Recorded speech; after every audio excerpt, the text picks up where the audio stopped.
If you are a dog owner, one thing you should be aware of is the affliction separation anxiety in dogs, as this is a serious problem that affects somewhere around 35% of all dogs, and is something that will require your dedicated attention if your dog is dealing with it. If you do not know whether or not your dog suffers from separation anxiety, but you think they might, there are a few specific things you can look for. Generally speaking, separation anxiety in dogs evidences itself in a couple distinct ways, namely, being destructive around the house and having accidents inside the house. Of course, if a dog is not fully housebroken and has an accident in the house while you are away, this is not necessarily a sign of a dog that suffers from separation anxiety, and the same goes for a dog who sometimes gets into the trash while you are away, as this may be nothing more than boredom. If your dog, however, tends to whine and cry as you leave, and if you come home, regardless of whether you have been gone for 5 minutes or 5 hours,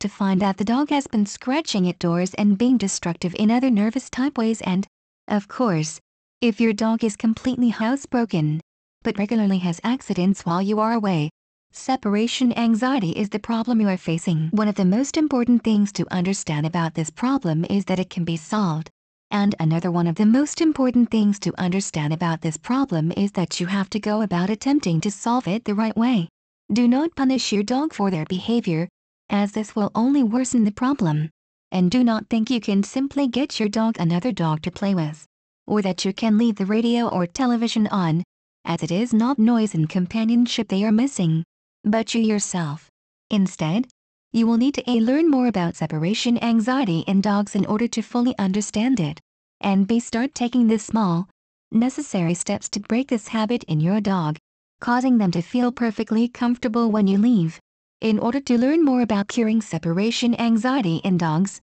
be sure to read some of my other articles, in which I provide some specific tips, and visit my website at http://loveyourpooch.com, where I provide plenty of additional, groundbreaking information on curing separation anxiety in your dog. Soon, you will have your dog in a place where you can feel comfortable leaving them, and where they will feel comfortable while you are away.